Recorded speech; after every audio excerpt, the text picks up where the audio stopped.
En aquel tiempo Jesús llamó a sus 12 discípulos y les dio autoridad para expulsar espíritus inmundos y curar toda enfermedad y dolencia.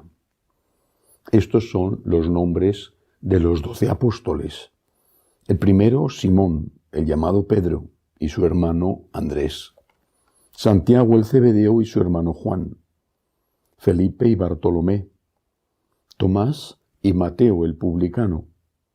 Santiago el de Alfeo y Tadeo. Simón el fanático y Judas Iscariote, que fue el que lo entregó. A estos 12 los envió Jesús con estas instrucciones: no vayáis a tierra de paganos, ni entréis en las ciudades de Samaria, sino id a las ovejas descarriadas de Israel. Id y proclamad que el reino de los cielos está cerca. Palabra del Señor. Gloria a ti, Señor Jesús. Me escribe una mamá hablándome de su hijo, chico joven. Me dice que está yendo a misa, que es un buen chico, quizá de los pocos que quedan, que son católicos practicantes, siendo joven, que es piadoso, pero que lleva un tiempo rebelde, escandalizado con los sacerdotes. Sobre todo porque, dice, en la Iglesia ha habido mucha pederastia. Bueno, es un caso concreto, seguramente habrá otros así, no solo entre los jóvenes y entre los adultos. Es verdad, por desgracia, es verdad que en la Iglesia ha habido mucha pederastia. Es verdad. Y es verdad que la Iglesia ha ocultado. Y ha ocultado pensando más en el bien propio, en su prestigio, que en los niños que seguían siendo abusados. Y es verdad que durante años no se han tomado las medidas y simplemente se hizo un cambio de lugar al sacerdote, dejándole de nuevo con las oportunidades de volver a hacer a eso tan terrible como es abusar de los niños. Esto es verdad. Por desgracia, es verdad. Pero no es toda la verdad. Hay muchos sacerdotes santos, y esto es verdad también. Santos, pero de los de canonizar, me refiero. Y luego hay una mayoría de sacerdotes, seguramente yo quisiera estar incluido entre ellos, que todavía no somos santos y que estamos caminando hacia la santidad, que tenemos nuestros defectos, pero que no hemos hecho nada con niños, no tenemos ninguna culpa de pederastia. Por eso, siendo verdad lo de la pederastia, no es justo generalizar.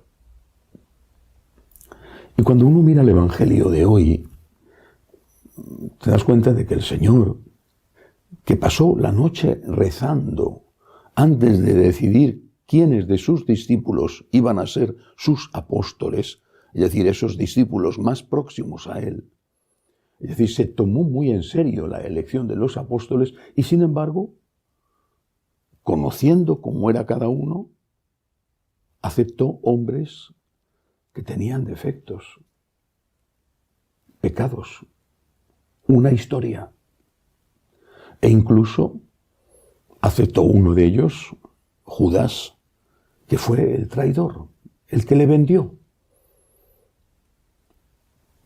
Y aceptó a todos sabiendo que en la noche del Jueves Santo le iban a negar. El Señor no quiso contar con ángeles. Aceptó seres humanos con sus limitaciones, con sus defectos, con sus historias de pecado. Mateo era un publicano, con su carácter. Santiago y Juan, el propio Cristo les puso un mote, un apelativo, los hijos del trueno, por el carácter que tenían. Repito, por desgracia, es verdad que ha habido sacerdotes pederastas. Es verdad que la Iglesia practicó durante mucho tiempo una política de ocultamiento, por lo menos en muchos sitios. De todo eso ha pedido perdón tanto el Papa Benedicto como el Papa Francisco. Pero no es justo que eso se generalice, porque no es cierto. Y además, podemos caer en la trampa del demonio de considerarnos nosotros perfectos, que exigen ser servidos y atendidos por perfectos. Más exigentes que el propio Cristo, que aceptó seres humanos. Seres humanos que Él conocía, que Él amaba y que Él sabía cuáles eran sus defectos. ¿Qué tenemos que ser los sacerdotes? Pues lo mismo que el resto de los bautizados. Lo mismo, igual. ¿Qué tenemos que ser los sacerdotes? Pues santos. ¿Los laicos son santos? ¿Todos los laicos son santos? ¿Nunca hay un católico practicante que engaña a su mujer o a su marido? ¿Nunca hay un católico practicante que ha ido con una prostituta? ¿Nunca hay un católico practicante que ha robado? ¿O ha hecho algo injusto en su trabajo? ¿O no ha cumplido bien su profesión? Porque tal parece que los católicos practicantes son todos perfectísimos. Es una cosa impresionante la perfección de los católicos practicantes. Y que en cambio los curas son todos malísimos. Pero esto no es así. Y no es así, y lo sé, porque confieso. Cuando confieso, rara vez viene a confesarse un sacerdote, es decir, confieso generalmente a los católicos practicantes, escucho pecados. No confieso a personas que dicen, padre, vengo a confesarme, pero no sé de qué, porque ve usted es que soy buenísimo. Es que jamás he hecho nada malo, es que no sé, me confieso por confesarme, pero no tengo nada de qué pedir perdón. Si alguno me dijera esa tontería, yo le contestaría y le diría, empieza por pedir perdón por tu soberbia. ¿Por qué esta exigencia de perfección cuando no tenemos la misma exigencia de perfección con nosotros mismos? ¿Es que acaso no vale aquello del Señor de deja de fijarte en la mota que tiene tu hermano en el ojo y fíjate en la viga que tienes tú en el tuyo? Hay un problema grave. Y el problema grave no es solo el terrible escándalo y delito de los sacerdotes pederastas. El problema grave tampoco es solo el de los sacerdotes que tienen pecados y que están luchando. Y ni siquiera es el de los sacerdotes que no están luchando o el de los sacerdotes que enseñan mal. Todos esos son problemas muy serios. El problema quizá está también, y es muy grave, en que los laicos no están acompañando, ayudando, rezando, perdonando a sus sacerdotes.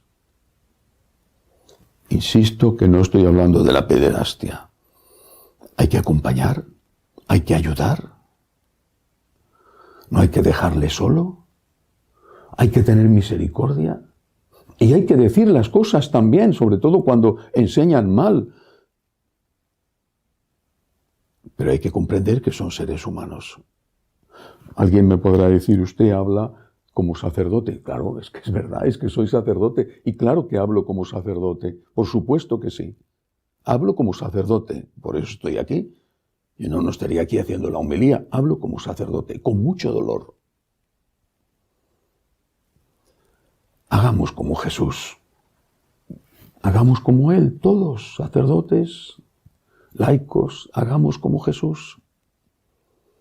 que era consciente de que los apóstoles tenían defectos, pecados, limitaciones, y que uno de ellos le iba a traicionar. Era consciente. Pero quiso ser servido por hombres y no por ángeles. Y escuchemos las palabras de Jesús. Cuando tengas ganas de juzgar, haz el favor de fijarte primero en la viga que tienes en tu ojo, antes de fijarte en la paja que tiene tu hermano en el suyo.